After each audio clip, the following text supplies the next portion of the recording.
Today I have what I think is some of the most interesting 8mm Israeli ammo from the 1950s.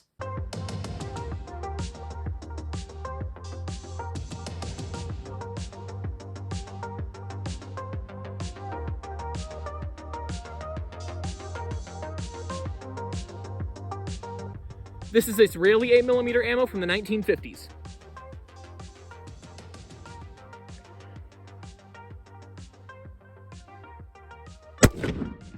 .2540.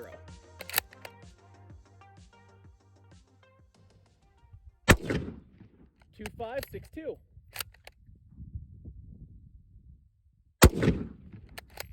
.2530. Having a hard time ejecting rounds.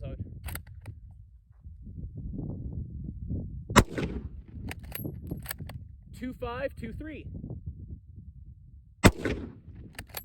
2540.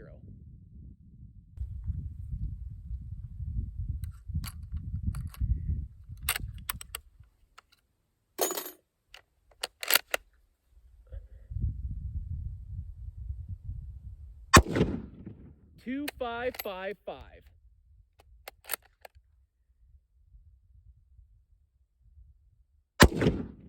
2554.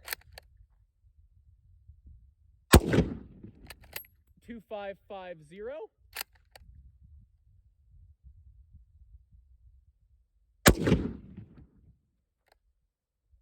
1020. I think that was an error.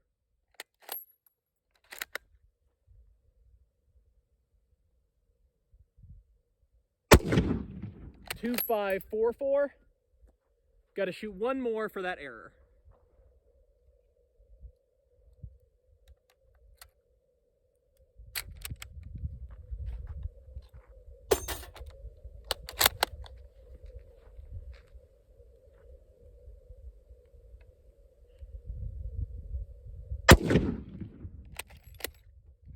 .2532.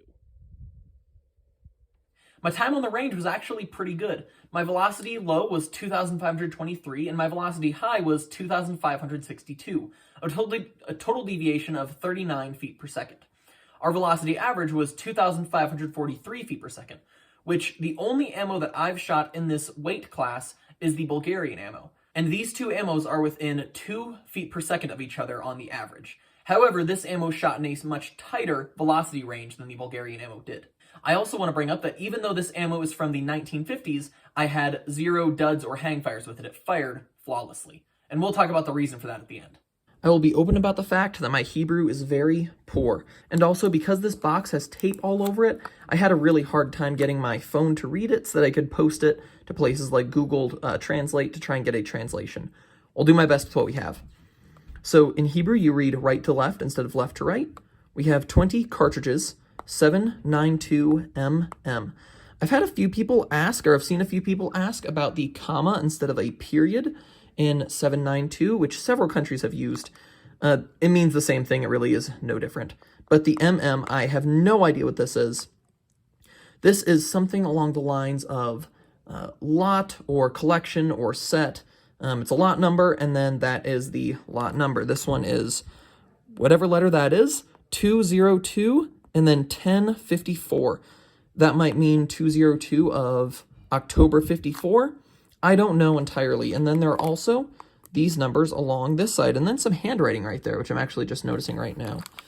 I really like these old ammo boxes. They are very neat. This one is taped closed, and I haven't opened it yet. However, there is a crack right there. It is layered 5 rounds facing the other direction, 5 rounds, 5 rounds.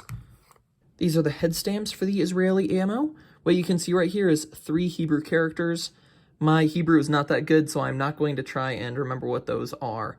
Then we have this symbol right here, and then 2 6-pointed stars. I've seen a lot of 6-pointed stars on brass-cased ammo, so that could just mean that these rounds are brass-cased. However, they could also be Stars of David. It's Israeli ammo, so I wouldn't be that surprised. Then we have a date, 1954. These ones are 1953. However, they used the same markings through 1956. Then we have right here the month of production. It is very hard to read on these rounds. This one looks like XII, which would be 7. This one over here, I cannot tell. When we pulled the bullets, our bullet weight low was 179, and our bullet weight high was 179.6, for a total spread of 0.6 grains. This is one of the best we've seen throughout this series. Our bullet weight average was 179.32. The bullets for these rounds are very strange. They're still like a cast lead like most others, however, the lead distends into the back. They don't have a boat tail, and you can see right there, that is where the shell crimps on the bullet. They are a lighter and smaller round. We should also note that they are not magnetic, which means no matter where you are, you can shoot this ammo. Another thing to talk about with the quality and usefulness of this particular ammo is that if you look down inside of it, you can see a single hole down in the bottom, meaning that this ammo is boxer primed, which also means that it is neither corrosive and it is reloadable. Incredibly useful for those of you that reload. The powder weight low was 48.6, and the powder weight high was 49.6, with a total spread of 1 grain. This fits about in the middle of other ammos we've tested. Continuing with the trend of strange and unique manufacturing of this ammo, the powder is these really tiny round balls. I have never seen anything like this before, these little spheres. They're super tiny. You can see that right there. I had a really hard time, and I was very careful to make sure that I kept all of them and poured them all into the measuring cup so that I didn't lose any when I was measuring out the mass. But that just blew me away. So strange, so different, so unique. I have a few other notes about this ammo. The first is that this ammo is brass cased and boxer primed, meaning this ammo is reloadable, which is kind of rare for ammo of this age. The only other ammo we've tested so far of this age that was also reloadable was the Canadian 8mm. I believe there's also British 8mm that is boxer primed. The fact that it's boxer primed means a few things. First of all, like we already said, it's reloadable. Second, it is non-corrosive, which is a positive. You don't need to clean your gun as vigorously after shooting this ammo as you would with other ammo. The third is that boxer primers do not go bad as quickly as Berdan primers. They can take a lot more abuse, they can take a little bit more humidity and moisture, whereas Berdan primed ammo needs to be sealed rather well.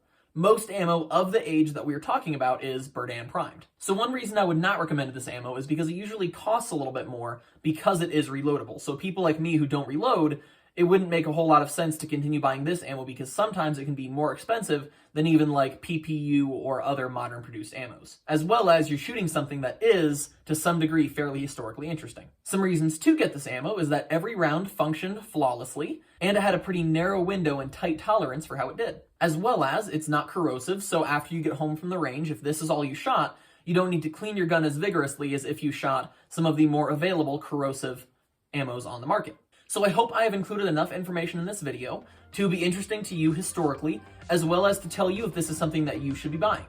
If you did like it, please like, subscribe, share, and comment. All of those things help me so much, and it helps other people see these videos so that they can be helpful to them as well. All right, goodbye guys, and I'll see you next week.